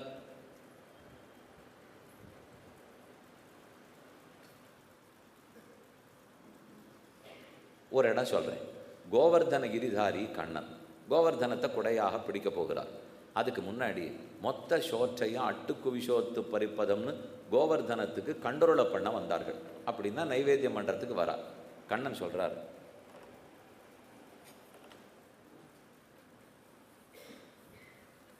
கண்ணன் சொல்வது, எப்பவுமே பெருமாளுக்கு கண்ட்ரோலை பண்ணணும்னா திரை போட்டுட்டு தான் பண்ணணும், அதுதான் வழக்கம். எல்லாரும் பார்க்க சாப்பிட மாட்டார்கள். அதனால் நீங்கள் எல்லாம் திரை போடுங்கன்னா மலைக்கு திரை போட முடியுமா? இவ்வளோ பெரிய கோவர்தன மலைக்கு எவ்வளோ பெரிய திரை பண்ணுறது? அதுக்காக மாற்று கருத்து சொல்கிறார் கண்ணன். நீங்கள் எல்லாரும் குழந்தைகளே கண்ணை மூடினுங்களே. ஒரு பிள்ளை கண்ணை துளியும் திறக்கலே மூடினுட்டான். அன்னைக்கு பார்த்தீங்கன்னா தெரியும் சொன்னதை கேட்கறதுங்கிறது. அப்போ வைராக்கியங்கிறது நம்மக்கிட்ட இருக்கணுமே தவிர நம்மக்கிட்ட இருக்க வேண்டியது எல்லாத்தையும் விட்டுட்டு திரையாக போட வேண்டியது. வண்டி வேகமாக போகிறது. எதுக்கு சிவப்பு விளக்கு, எதுக்கு பச்சை விளக்கு, எதுக்கு மஞ்சள் விளக்கு? ஆங்கிலேயர்கள் இந்த பழக்கத்தை ஏற்படுத்தி கொடுத்தா நம்ம அதை இப்பவும் கொண்டாடின்னு இருக்கோம். நம்ம நாட்டில் முன்னாடி கிடையாது. இது நல்லதுன்னு சொல்லிவிடா, தீயதுன்னு சொல்லிவிடானால் அது நம்ம நாட்டில் இந்த மாதிரி விஷயம்லாம் நமக்கு தெரியாது சுவாமி. வசத்தியாவா பண்ணி கொடுத்துருக்காள்னால் நம் நாட்டில் அது தெரியாத உண்மை. ஏனெனில் நமக்கு தேவையில்லை. நான் பார்த்து ஓட்டின்னு போகிறவன் ஒழுங்காக ஓட்டின்னு போயிட்டேன்னா எனக்கு எதுக்கு விளக்கு?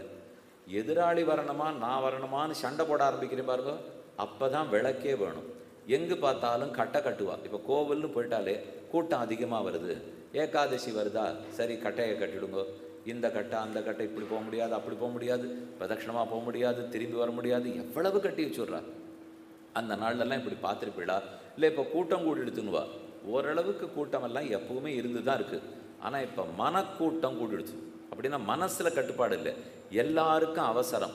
ஒரு அர்ச்சனை கொடுத்துருந்தா அது 5 நிமிஷம் ஆகும்னால் 108 திருநாமம் சொல்கிற அளவுக்கு நம்ம நிற்கக்கூட மாட்டேங்கிறோம். அது ஒரு 54 முடிச்சுடுறா, 27 வேணால் முடிச்சுடலாமா? இல்லை ஒரு 10-18 சொன்னால் கூட போகிறோம், அர்ச்சனைன்னு பேர் பண்ணால் போகிறோம். இந்த அளவுக்கு நாம் நம்மளை மாற்றின்னு போக நிர்பந்தமாக எல்லாத்தையும் பண்ண வேண்டியிருக்கு. நிர்பந்தமே தேவையில்லை. மனங்காவலா மதில் காவலான்னு ரொம்ப நாளாக கேட்கலையா? மதில் கட்டி காவல் காக்க முடியாது, நம்ம மனசு தான் காவல். ஆனால் கிருத்த யுகத்தில் மனக்காவலாக இருந்து தான், திரேதா யுகத்தில் மனமே காவலாக இருந்தது. ஓரளவு துவாபர யுகத்தில் அது தேஞ்சி போக ஆரம்பிச்சது. கலியுகத்தில் தான் மனக்காவலுக்கு ஆபத்து. இப்போ எதுவும் மதில் காவல் போட்டால் தான் நிற்கிறதே தவிர மனமே காவல், அதைத்தான் நான் பார்க்கலே வருத்தப்படுறேன்னு சொல்கிறார் நாரதர். எங்கே தேடி பார்த்தாலும் யாரும் மனசு காவல்லையே இல்லை, புலநடக்கத்தையே இல்லை. இது எங்கே கொண்டு போய் விட போகிறதோ தெரியலையே. உதரம்பருணோ ஜீவாக வராக்காக கூட்டபாஷினா, உறவுக்காரர்களுக்குள்ளே எப்படி ஏமாற்றி பேசுகிறான் தெரியுமோ? எல்லாம் அண்ணன் தம்பியாக இருக்கான், அக்கா தங்கைகளாக இருக்கா.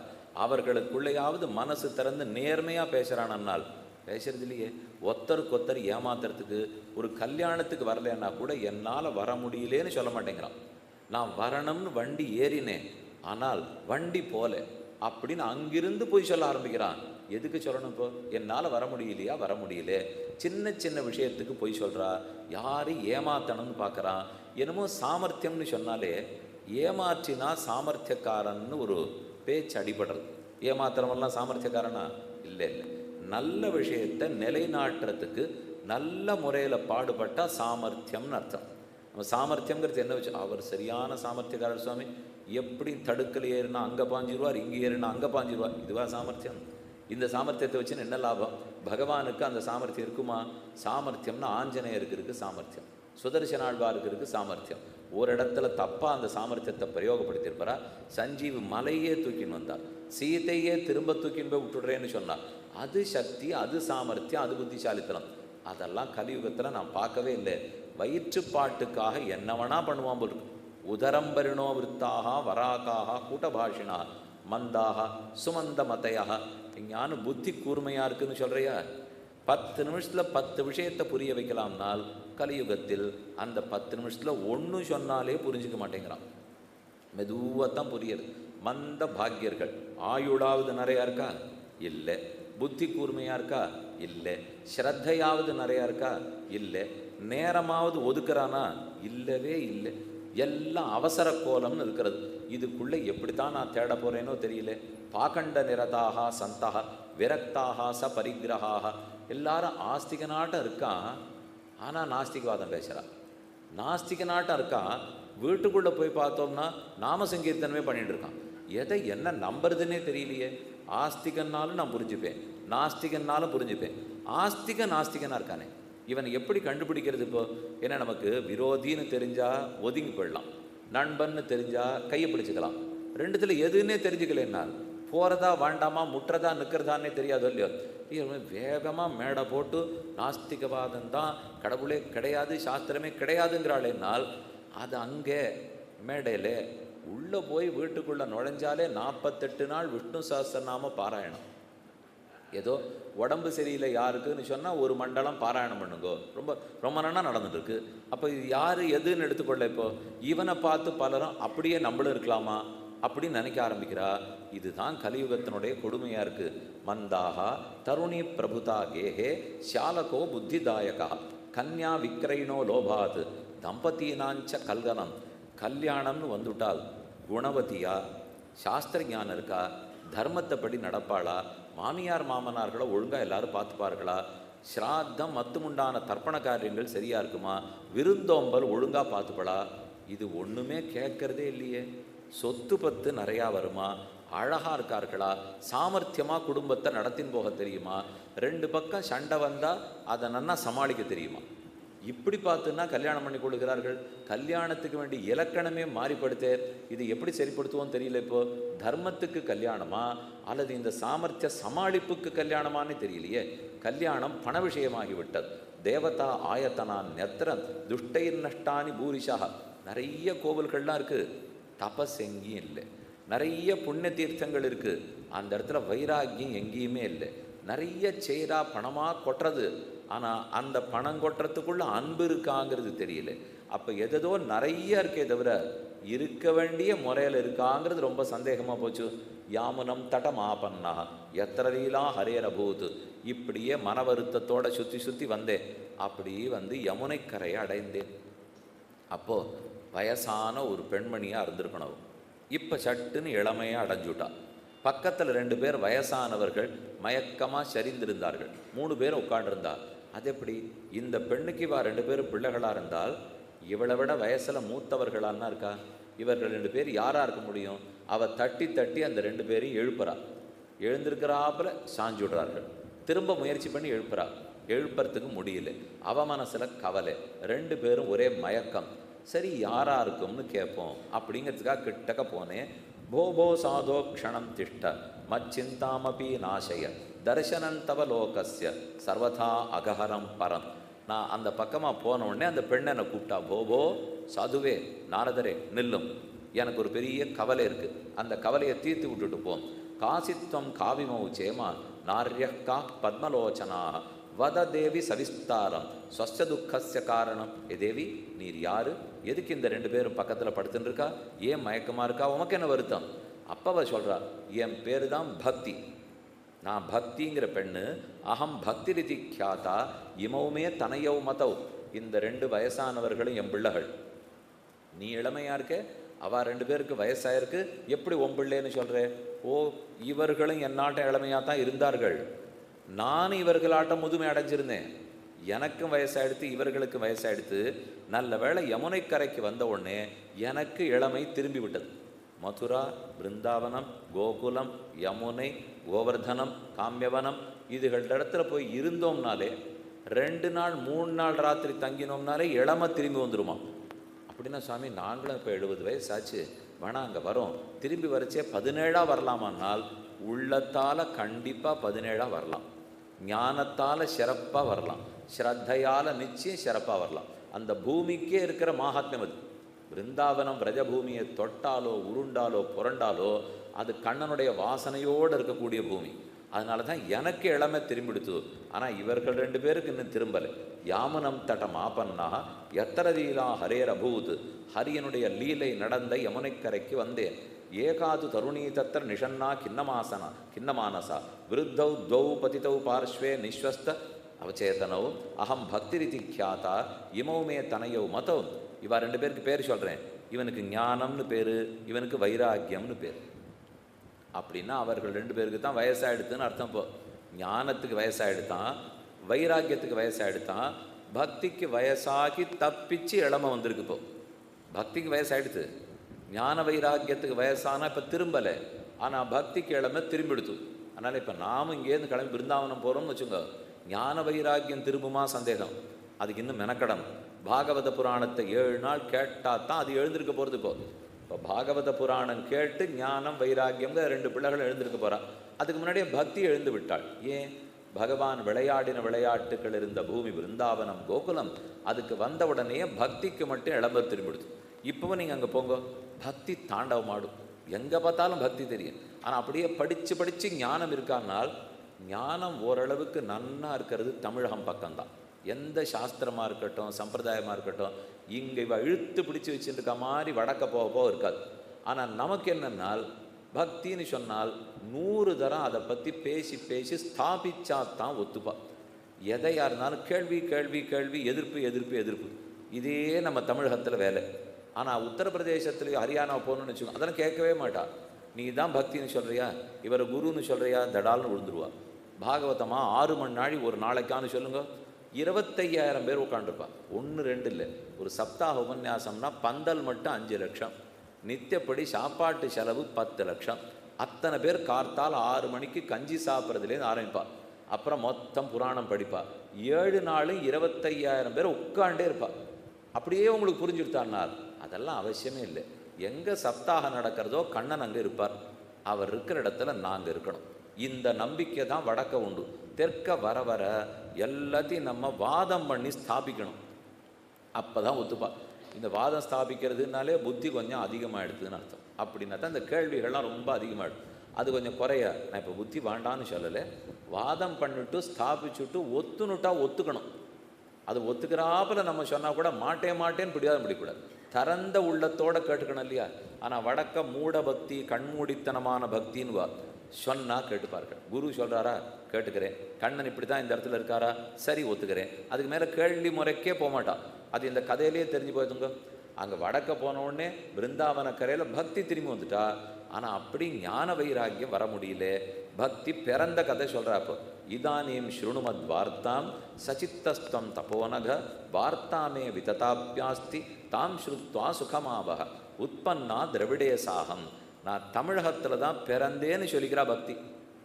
நமக்கெல்லாம் என்ன பெருமை பாருங்க. இப்போ நம்ம தமிழகத்தில் திராவிட தேசத்தில் தான் பக்தியே பிறந்ததான். உற்பன்னா திரவிடே சாகம் விருத்திங் கர்நாடகே கதா. அப்படி நான் வளர்ந்தேன். பிறந்ததெல்லாம் தமிழகத்தில், பக்கத்து மாநிலத்துக்கு போனேன், கர்நாடகத்தில் வளர்ந்தேன். இங்கே பிறந்தேன், கர்நாடகத்தில் வளர்ந்தேன். கொச்சித் மகாராஷ்டிரே கூர்ஜரே ஜீர்ணதாங்கதா. இன்னும் மேலே போனேன், மகாராஷ்டிரத்தில் வயசாக ஆரம்பிச்சது. குஜராத்து கூர்ஜரத்துக்கு போனேன், இன்னும் வயசாக ஆரம்பிச்சது. எங்கள் 3 பேருக்கு வயசாகிடுது. அப்படியே கூர்ஜரத்திலேருந்து உத்தரப்பிரதேசத்துக்குள்ளே வந்தேன். வந்தால் யமுனைக்கரையை அடைந்தேன். வந்த உடனே எனக்கு இளமை திரும்பி கொடுத்து. ஊர்ஜரத்துக்கு போய் வயசாக இருந்தது, யமுனைக்கரைக்கு வந்த உடனே இளமை வந்தது. நமக்கு வந்திருக்கே பிள்ளைகளுக்கு வந்துவிடும்னு நினச்சேன், வரல. அவர்கள் 2 பேரும் தட்ட இன்னும் வயசாகி தூங்கிட்டு இருக்கார்கள். அதுக்கு தான் எனக்கு இப்போ வழி தெரியல. வத யோக நிதே தீமன்னு காரணஞ்சாத்திர கிம் பவேது. எதற்காக இப்படி நடக்கிறது? ஏன் இந்த இடத்துக்கு வந்து ஞானத்துக்கும் வைராக்கியத்துக்கும் இளமை வரல? இப்போ தன்னுடைய ஞான கண்ணால் ஊன்றி பார்த்தார் நாரதர். என்ன நடந்திருக்கு, இந்த பக்தி யாரு, இவருடைய பூர்வ கதை என்னங்கிறத சட்டுன்னு தெரிஞ்சு விட்டார். பெண்ணே சொல்கிறேன், உன் கதை என்னன்னு சொல்கிறேன் கேள். ஸ்ருணுஷ்மாபகிதா பாலே யுகோயம் தாருண கலிகி தேனலுப்த சதாச்சார யோகமார்கஸ்தபாம்சிச்ச ஜனா அகாசுராயந்தே சாட்டிய துஷ்கர்மகாரிணா. நீ எந்த யுகத்தில் இருக்கேங்கிறத பெண்ணே மறந்து போயிட்டியா? இது கலியுகம், கோரமான கலியுகம். நீ எப்பவோ வைகுந்தத்திலேருந்து கிருத்தயுகத்தில் இறங்கி வந்த போல் இருக்கு. நான் அப்படி காலக்கண்ணாடியால் பார்த்துட்டேன், தீர்க்க தரிசனம் எனக்கு இருக்குது. நீ தான் கீழே இறங்கி வந்தேன். 2 பேரை கூட கூட்டின்னு வந்தாய். ஞானம் முக்தி, பக்தி கீழே வராலாம். அதில் 2 பேர் கூடவே வரா. ஞானம் வரணும், முக்தி அடையணும் இல்லையா? அப்போ கிருதயுகம் முழுக்க பக்தியும் முக்தியும் கூடி இருந்தாலாம். திரேதாயுகம் முழுக்க நம்ம பூமியிலேயே பக்தியும் முக்தியும் இருந்தாலாம். துவாபர யுகம் வந்தது. அப்போ 2 பேர் பேசிக்கிறா, இனிமேல் சட்டுன்னு யாரும் முக்திக்கெல்லாம் போகிறதில்லை. அதனால் முக்தி ஆகிற நான் வைகுந்தத்துக்கு திரும்பி போயிடுறேன். பக்தியே, உனக்கு எப்பப்போ வேணுமோ அப்போ என்ன கூப்பிடு, நான் வரேன். நான் யாருக்கும் இல்லைன்னு சொல்லலை இப்போ, ஆனால் பக்தி பார்த்து என்னை கூப்பிட்டா நான் வரேன். அப்படின்னா துவாபர யுகத்திலேருந்து முக்தி அடைகிறவர்கள் குறைய போகிறார்கள்னு அர்த்தம். இனிமேல் நாம் பக்தி பண்ண பக்தி பார்த்து இன்னாருக்கு முக்திக்கு போகணும், முக்தி வா அப்படின்னு சொன்னால் சட்டுன்னு இறங்கி வருவலாம். அந்த ஒத்தர் 2 பேருக்கு முக்தி கிடைக்குமா? திரும்ப மேலே படுவலாம். ஆனால் முதல் 2 யுகத்திலையும் முக்தியும் பக்தியும் கூடியே இருந்திருக்கா. நம்ம லோகத்திலே இருந்துட்டு இதோ பக்தி முக்தி, பக்தி முக்தி, பக்தி முக்தி. ஆனால் அது துவாபர யுகத்தில் நடக்குமா? நடக்கலை, திரும்பி போயிட்டா. துவாபர யுகத்துக்கே இதுதான் பாடுன்னா கலியுகத்துக்கு எங்கே போக? அப்போ பேச்சே இல்லை. இனிமே பக்தி நமக்கு பிறந்து முக்திக்கு போனோம்னால் ரொம்ப துர்லபம்னு சொல்ல வருகிறார். நல்ல ஜனா அகாசுராயந்தே விருந்தாவனஸ்ய சம்யோகாது புனஸ்துவம் தருணீனவா தன்யம் பிருந்தாவனம் தேன பக்திர் நிறுத்தி எத்திரச்ச. உனக்கு இளமை திரும்பி வந்தது பிருந்தாவன சம்பந்தத்தாலே. முதல்ல நான் பல்லாண்டு வாழி வாழி பிருந்தாவனம் வாழி. பக்திக்கு இளமையை திரும்ப கொண்டு வந்து கொடுத்ததா அந்த பிருந்தாவன க்ஷேத்திரம் வாழி. பிரவருத்தேது கலவு சர்வ சாரः புத்திர கதோ மகான் கருணாபரேண ஹரிணாப்யதர்ம கதமீட்சதே. அப்போ தான் பக்தி கை கூப்பிட்டு கேட்குறார், பகவான் இந்த கலியுகத்தின் அதர்மத்தை ஏன் வேடிக்கை பார்க்கிறார்? இது நம்மில் பல பேருக்கும் கேள்வி. இப்படி அதர்மம் முத்துறதுன்னா கண்ணன் என்ன சுவாமி பண்ணிட்டு இருக்கார்? கையில் சக்கரத்தை வேணா பொம்மையாவா வச்சுருக்கார்? ஒரு விட்டால் எல்லாம் விடாதா?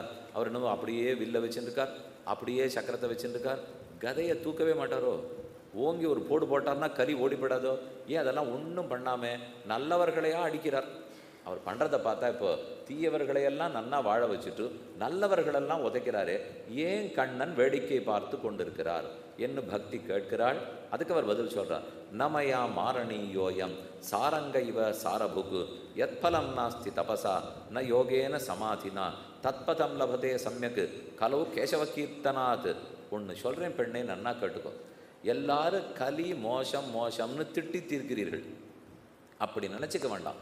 அது உங்களுடைய தப்பான அபிப்பிராயம். பெருமாள் அந்த மாதிரி ஓரவஞ்சனையோட ஒரு யுகத்தை செய்யவே மாட்டார். யாருக்காக இருந்தாலும் இது சரியில்லைன்னா அதை கொடுப்பார். எனக்கு ஒருவேளை கண்ணு பார்வை சரியில்லைன்னு வச்சுக்கோ, காதை நன்னா கொடுத்துருப்பார். ஒருவேளை எனக்கு கால் சரியாக நடக்காதுன்னு வச்சுக்கோ, கை அதை சேர்த்து பலமுள்ளதாக இருக்கும். அதுபோல் ஏதானும் ஒன்று குறைஞ்சதுன்னா ஒன்றை கொடுத்துருவார். இந்த கலியுகத்தில் ஸ்ரத்த குறையிறது, ஆயுள் குறையிறது, ஞானம் குறையிறது. ஆனால் வேற விதத்தில் ஒன்று பண்ணியிருக்கார். கலியுகத்திலே வேற வழி பெருமாள் பண்ணியிருக்கார்.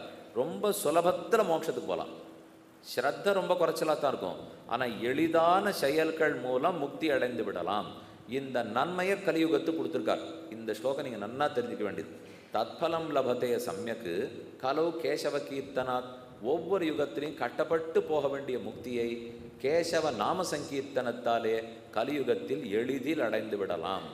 ஆழ்வார், தொண்டரடிப்புடி ஆழ்வார் பாடினார், பச்சமா மலபோல் மேனி பவளவாய் கமலச்செங்கண் அச்சுதா அமரரேரே ஆயர்தம் கொழுந்தே என்னும் இச்சுவை தவிரையான் போய் இந்திரலோகமாளும் அச்சுவ பெருணும் வேண்டேன் அரங்கமான் அகருளானே காவலில் புலன வைத்து கலிதன்னை கடக்க பாய்ந்து நாவலிட்டுழுதருகுன்னோம் நவந்தமர் தலகள் மீதே.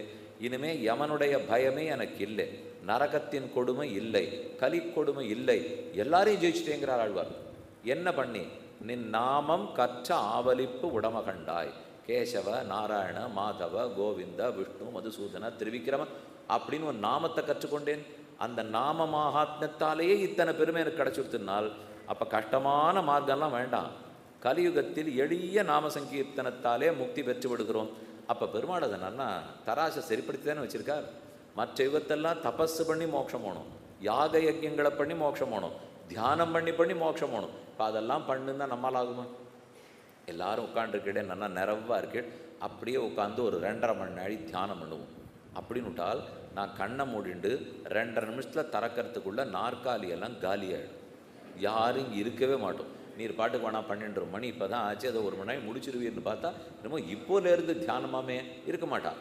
ஏதோ பரபரான்னு வேலை செய்யணும், செய்ய முடியுமே தவிர அமர்ந்து நிதானப்பட்டு மனத்தை ஒருநிலைப்படுத்துன்னுட்டால் ரொம்ப கஷ்டம். நமக்கு கை காலம் ஆட்டாமல் பேசாமல் 1/2 மணி உட்காந்துருக்கோன்னு பாருங்க, அதுதான் ரொம்பவே கஷ்டம். ஏன்? ஆனால் அது கிருத்தயுகத்தில் ரொம்ப சுலபம். அப்போ பரபரப்பு கூடி போச்சு கலியுகத்தில். அதுக்கு தகுந்து பெருமாள் அப்படியே சரி கட்டு போகட்டும்னு விட்டுடு வரோம்னால் விட மாட்டார். அந்த பரபரப்பு மிகுந்த உலகத்தில் 2 நிமிஷம் இருப்பியோ இல்லையோ, அந்த 2 நிமிஷத்தில் உனக்கு நன்மை தரேன்.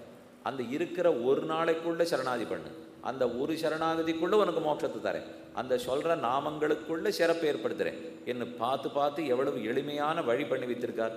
ஏகாகாரம் கலிம் திருஷ்டுவா சாரவத் சாரநீரசம். இந்த கலிக்கு ஒரு வடிவத்தில் சிறப்பு இருக்குது. எத்தனையோ கஷ்டங்கள் இருக்குது. பொய் சொல்கிறா, அது இது அப்போ பிறருடைய பொருளுக்கு ஆசைப்படுறா, கெட்ட பழக்கங்களுக்கும் ஆடாயிடுறா, ஒரே கவலை துன்பம் போகிறான், எல்லாம் இருக்குது. ஆனால் ஒன்றே ஒன்று கலிக்கு நல்லது தெரியுமோ, எளிதில் முக்தி அடைந்து விடலாம். அதுதான் இந்த கலிக்கு இருக்கிற ரொம்ப பெரிய பெருமை. ஏகாகாரம் கலிம் திருஷ்டுவா சாரவத் சாரநீரசம் விஷ்ணுராத ஸ்தாபித்தவான் கலிஜானாம் சுகாயச்ச குகர்மாச்சரணாத் சாரா சர்வத்தோ நிர்கதோதுனா பதார்த்தா சம்ஸ்திதா பூமௌ பீஜஹீனா ஸ்துஷாயதா. நன்னாத்தான் இருந்தது. கலியுகத்தில் ஒன்றும் இருக்கிறதுக்கெல்லாம் குறைச்சல் இல்லை. நதிகள்லாம் நன்னாத்தான் இருக்குது. கங்கை என்னமா இப்போ வச்சுருக்கா தெரியுமோ, அவ்வளோ நன்னா இருக்குது. யமுனையா ரொம்ப நன்றாக ஓடுறது. எத்தனை இடத்துல கோவில்கள்லாம் நன்னா புனருத்தாரணம் பண்ணி என்ன கூட்டம் வருது தெரியுமா சுவாமி? முன்னாடிலாம் இப்படிலாம் பார்த்துருக்கீங்களா? இப்போ எவ்வளவு நன்னா நடக்கிறது. இன்னைக்கு கோவிலுக்கு பத்திரிக்கை அடிக்கிறதுக்கு ஒரு பத்திரிக்கை 50 ரூபாய். பார்த்துருக்கீங்களா நீங்கள் முன்னாடி யாரானு? என்ன பளபளான்னு காகிதத்தில் போட்டு ஒரு பத்திரிக்கை 50 ரூபாய். என்ன ஒளி விளக்கு, வெள்ளம், மாலை, எப்படி வாத்திய கச்சேரிலாம் எத்தனை நாதஸ்வரம் எதானும் முன்னாடி பார்த்துருக்கீங்களா? ஏதோ 4 பேர் வருவா, பெருமாள் புறப்பாடாகும், மந்திரமாக சொல்லிட்டுருப்பா, வேதமாக சொல்லிட்டுருப்பா, இப்படி தானே போயிருந்தது. ஆனால் இப்போ எவ்வளவு பட்டாட்டோபத்தோடு பண்ணுறோம்னுவா. அப்போவே சொல்லிட்டார் நாரதர். நன்னா இருக்குது, உற்சவம் நன்னா இருக்குது, செலவு நன்னா இருக்குது, நதி நன்னா இருக்குது, எல்லாம் நன்னா இருக்குது. ஆனால் அதில் ஏதோ ஒன்று காணுங்கிறார். எல்லாம் இருக்குது, நடுவில் ஒன்றே ஒன்று காணும். எங்கெங்கே எதை காணும்னு சொல்கிறேன். பதார்த்தா சம்ஸ்திதா பூமோ பீஜஹீனாஸ் துஷாயதா. ரொம்ப நன்னா எடுத்து பார்த்தேன். உமி என்னமா இருந்தது தெரியுமா? அப்படியே உமியை கொட்டி வச்சுருந்தா மேலோட்டமாக பார்த்தேன். உமி கூட்டமாக இருந்தது, மூட்டை மூட்டையாக இருந்தது, நன்னா இருந்தது. கிட்டக்க போய் லேசாக ஊதினேன், உள்ள நெல்லே இல்லை. அப்போ தான் தெரிஞ்சது உமி மட்டும்தான் மேலே இருக்குன்னுட்டு. ஆனால் அலங்காரமாக உமி என்னமா வச்சுருக்கான் தெரியுமா? உமியாக அலங்கரித்து வச்சுருக்கான், ரொம்ப நன்னா இருக்குது. ஆனால் உமிக்குள்ளே இருக்க வேண்டிய நெல்லையே காணும். ரெண்டாவது சொல்கிறார், விப்ரைர் பாகவதி வார்த்தா கேஹே கேஹே ஜனே ஜனே காரிதா கணலோபேன கதாசாரஸ் தத்தோகதா. எங்கே பார்த்தாலும் கச்சேரி நடக்கிறது, எங்கே பார்த்தாலும் உபன்யாசம் நடக்கிறது. ஆனால் அந்த சொல்லப்பட்ட உபன்யாசத்துக்கு உள்ளே இருக்க வேண்டிய ஞான வைராக்கியத்தை தான் காணும். இப்போ இவ்வளோ பெரிய உபன்யாசம் நடக்கிறதே, எல்லாரும் என்ன சம்பாதித்தீர்கள்? எல்லாருக்கும் இதை கேட்டதுனால என்ன வந்ததுன்னால் புண்ணியம் வந்ததுன்னு ஒருத்தர் சொல்லலாம், மனக்கவலை தீர்ந்ததுன்னு ஒருத்தர் சொல்லலாம், பணம் வந்ததுன்னு உபன்யாசகர் சொல்லலாம், எப்படி வேணால் சொல்லலாம்னு வச்சுக்கோ. அதுக்கு தான் இது நடந்ததானால் ரெண்டு பேரும் தப்பாக புரிஞ்சுனுட்டேங்கிறார். பணம் வர்றதுக்காக உபன்யாசகன்னு சொல்கிறது இல்லை, வெறும் மனக்கவலை தீர்றதுக்காக சொல்கிறது. ஞானமும் வைராக்கியமும் வளர்றதுக்கு தான் இந்த கதையே கேட்குறது. பற்றில்லாத தன்மை வருமா? இப்போ நம்மளை திடீர்னு நல்ல வேளை இத்தனை பேர் வந்திருக்கீங்களே, 7 நாட்கள் கேட்டிருந்தால் உங்கள் குடும்பத்தில் இருக்கிற பற்றே உங்களுக்கு போயிடும் தெரியுமோ? இப்படின்னு வாசலில் ஒருத்தர் நின்றுட்டு சொல்லிட்டு இருந்தார்னு வச்சுக்கோ. அப்புறம் எத்தனை பேர் உள்ளே வருவோம்? அந்த பக்கமாக அப்படியே போடுவோம், இந்த பக்கமாக இப்படியே போடுவோம். சாமி ஏதோ நானே குழந்தை குட்டிகள்லாம் அழைச்சிட்டு நானும் தர்மபத்தினி நானும் எல்லாரும் சேர்ந்து வந்திருக்கோம், 7 நாள் கேட்டால் எங்கள் பேருக்குள்ளேயே பிளவை ஏற்படுத்திடுவார் போல் இருக்கேவர், இப்படி நினைக்கிற மொழியோ? அப்படி நினைக்க வேண்டாம். அதை சொல்ல வரல. இப்போ 4 பேரும் குடும்பத்தில் ஒன்றா தான் இருப்போம், ஆனால் பற்றற்று இருப்போம். சம்சாரத்தில் பற்ற விட்டால் தான் மோட்சத்துக்கு போக முடியும். இப்போ நாம் இருக்கோங்கிறதுக்காக இதே மாதிரி பந்தம், பாசம், பிணைப்பு, உறவு, பணம், காசு இப்படியேவா பார்த்துட்டு இருக்க முடியும்? இது எப்போது இருந்தாலும் இது இருக்கிற அன்னி வரைக்கும் சில சோகங்கள் இருக்கத்தான் இருக்கும். இந்த கவலைகளை மாற்ற முடியாது. ஓரளவுக்கு அந்த பற்றில்லாத தன்மையை வளர்த்து கொண்டால் தான் முடியும். அதை இது கொடுக்க போகுது. அதுக்கு என்ன, நம்ம ஆச்சாரியர்கள்லாம் குடும்பத்தோடு இருக்கலையா? அவர்களுக்கெல்லாம் குழந்தையே பெறலையா? அவர்கள்லாம் பிள்ளை பொண்ணுக்கு கல்யாணமே பண்ணலையா? ஆனால் நாம் பண்ணுறாப்புல பண்ணாளான்னு பார்க்கணும். இந்த பந்த பாசத்துக்கு உட்பட்டு அவள் பண்ணலை. அவர்களின் நம்மாழ்வார் இந்த சம்சாரத்தில் தானே வாழ்ந்தார். ராமானுஜர் 120 வருஷம் ஓஹோன்னு தானே இங்கே தானே வாழ்ந்தார். நம்மெல்லாம் ஒன்று 120 வாழறதில்லை. இப்போ சாமி இருக்கிற வியாதிக்கு 80 ஜாஸ்தியாக இருக்குது, இதுக்கு மேலே இன்னும் 120 போரும் முதுகு வலியும் முட்டு வலியும் கழுத்து வலியும் இதுக்கு மேலே தாங்கவே முடியாதுன்னு. ஆனால் அவர் 120 இருந்தார், சந்தோஷமாக இருந்தார். நம்மாட்டம் ஒன்று கவலைப்பட்டு இருக்கல. ஆனால் சன்னியாசியாக இருந்தவர் சந்தோஷமாக இருந்தார். எப்படி இருந்தார்னால் வைராக்கியம் இருக்கவே இருந்தார். நாம் காலை கீழே வைக்கிறோம், நடக்கிறோம். ஒரு சேத்துல நம்மளை நடக்க சொன்னால் என்ன ஆகும்? புதஞ்சிருவோம். காலை வச்சோடனே சட்டுன்னு உள்ளே போடுவோம். இல்லையோ? ஹம்ச பறவை இருப்பாருங்க, அந்த பறவை அது மேலே வைக்குமா, உள்ளேயே போகாது, அப்படியே மேலே மேலே நடந்து போடும். ஆனால் நம்மளை நடக்க சொன்னால் நடக்க தெரியாது. ஏன்னா அது வச்சாலே இதைத்தான் கர்த்தவாம்பசின்னு சொல்லுவார்கள். எப்படி ஒரு ராஜஹம்ச பக்ஷே அது மேலே வச்சுட்டு அது காலோட அமைப்பே அது உள்ளே போக விடாதான், அப்படியே மேலே மேலே வச்சு ஓடிப்படும். அதை போல் பெரிய ஆச்சாரியர்கள்லாம் சம்சாரத்தில் வாழறார்கள், ஆனால் கால் உள்ள தாழாமல் வாழ்ந்துடுறார்கள். தாமரை இலை தண்ணீரை போலே வாழறார்கள். தாமரை இலையில் தண்ணீர் இருக்குது, தட்டினா போடும், சுவடே தெரியாது. அப்படி நமக்கு தெரியுமா? ஒன்றும் வேண்டாம், நம்ம நாக்கு எடுத்துங்கோ, என்ன சக்கரை பொங்கல் சாப்பிடுங்கோ, என்ன பிசுக்கு லேகியம் சாப்பிடுங்கோ, அரப்பு பொடி போட்டு நாக்கு அலம்புறமான்னு கையை அலம்புறோம். கையை அரப்பு பொடி போட்டு அலம்புவோம். ஆனால் நாக்கை நன்னா சாப்பிட்டு ஒரு அழுத்தி அப்படி உள்ள சுழட்டி உள்ள தள்ளினா போதும். அப்புறம் அத்தோட எல்லாம் சரியாக போடுறது இல்லையோ? அது என்ன கைக்கு மட்டும் இவ்வளோ பிசுக்குனால் அந்த நாக்கு எப்படி எத்தனை சாப்பிட்டாலும் பிசுக்கு ஒட்டாது இருக்கோ, இந்த சம்சாரத்தில் அதை போல் வாழ்ந்தாலும் பிசுக்கு ஒட்டாமல் வாழ்ந்துக்கணும். அதை தெரிஞ்சுக்கிறது தான் இதனுடைய சாரம். அதைத்தான் பாகவதம் கற்றுக் கொடுக்கும், பாசுரங்கள் கற்றுக் கொடுக்கும்னால். இதை விட்டுட்டு குடும்ப பற்றெல்லாம் போயிடும்னா நான் வரவே இல்லைன்னு கதை சொன்னால் பிரயோஜனம் உண்டா? எல்லாத்தையும் சரியான கோணத்தில் எடுத்துட்டா தான் முடியும். பதார்த்தா சம்ஸ்திதா பூமோ பீஜஹீனாஸ்துஷாயதா. மேலும் அத்யுக்ர பூரி கர்மாணா நாஸ்திகா ரௌரவா ஜனா தேபி திஷ்டந்தி தீர்த்தேஷு தீர்த்தசாரஸ்ததோகதா. எங்கும் இருக்குது ஓஹோன்னு பிரசாதம். கோவிலுக்கு போங்க, முன்னாடிலாம் 2 படி பெருமாள் அம்சியிருந்தார். இப்போ ஒரு சனிக்கிழமைன்னா 12 படி, புரட்டாசி சனிக்கிழமைன்னா ஒரு மூட்டை 20 படி. என்னமா ஓடுறது தெரியுமா?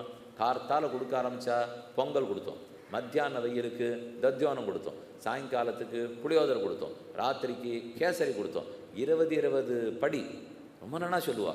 ஆனால் எப்படி பண்ணியிருப்பினால் கிணற்று தண்ணீரே இருந்திருக்காது, கறி அடுப்பு விறகடுப்பே இருந்திருக்காது. தீர்த்தமாடிட்டு வந்து தளிகை பண்ணியிருக்க மாட்டா. பண்ணின அத்தனையும் பெருமாளுக்கு நைவேத்தியம் பண்ணப்பட்டதா தெரியாது. அது எந்த பாத்திரத்தில் வச்சு கொடுக்குறோங்கிறது தெரியாது. உள்ளே போயிட்டவா வெளியில் போயிட்டு வந்தால் மறுபடியும் ஆச்சமனம் பண்ணணும், தலை குளிக்கணும் தெரியாது. இது இத்தனையும் இருக்காது. ஆனால் ஒரு படியாக இருந்தது 20 படியாக இருக்கும். அப்போ அளவில் இந்த விதத்தில் கூடியிருக்குமே தவிர அதற்கு இருக்கிற ஆச்சாரம் அனுஷ்டானம் வைராகியம் இருந்ததா இருக்காது. அப்போ கலியுகத்தில் இப்படி தான் இருக்க போகிறதுனால் பரவாயில்ல, அந்த இருக்கிறதுக்குள்ளே இருக்கிற துளியை வச்சுன்னு தான் பகவான் பார்த்து மோட்சம் கொடுக்குறார். அதுக்குன்னு இப்படி தான் இருக்கணுங்கிற தேவையில்லை, அதை மாற்றிக்கவும் முயலணும். ஓஹோன்னு விளக்கு போட்டிருக்கு. இப்போ நீங்கள் ஏதாவது ஒரு காகிதத்தை எடுத்துன்னு போங்க, சட்டுன்னு பெருமாள்கிட்ட கொடுத்து அப்படி காட்டி கொஞ்சம் கொடுக்கணும்னு சொல்லுங்களேன். இந்த காகிதத்தை அப்படியே கொண்டு போய் பெருமாள் திருவடியில் வச்சுருவா. இது அந்த நாளில் ஒரு நாள் நடக்காது. எங்கெங்கேயோ நம்ம வெளியிலேருந்து ஒரு காகிதத்தை கொண்டு போய் எத்தனை பேர் பரீட்சைக்கு இருக்க அனுமதி சீட்டை கொண்டு போய் கொடுப்பா. காத்தால் பரீட்சைக்கு போகிறதுக்கு முன்னாடி அப்படியே வாங்கி உள்ளே வச்சுட்டா அப்படிலாம் பெருமாள் பேரில் படக்கூடாது. எதுக்கு காகிதத்தையும் இந்த மற்ற ஒரு எல்லாத்துக்கும் நம்ம இப்போ உபயோகப்படுத்தாதேன்னு அரசாங்கத்திலேருந்து இப்போ போட ஆரம்பிச்சிட்டோம் பற்றில, அதெல்லாம் தடை செய்யப்பட்டுள்ளதுங்கிறான். அதை கொண்டு போய் கொடுத்தா அப்படியே தாயார் திருவடியில் கொண்டு போய் வச்சுடுறான். இது உண்டானால் இதை சரின்னு சொல்லுவோமா? நமக்கு ரொம்ப சந்தோஷமாக இருக்கும். நம்முடைய கல்யாண பத்திரிக்கை அப்படியே தாயார் திருவடியில் வச்சு எடுத்து கொடுத்தாரணும். இதை போய் வேறு எல்லார்ட்டையும் சந்தோஷமாக சொல்லிப்போம்.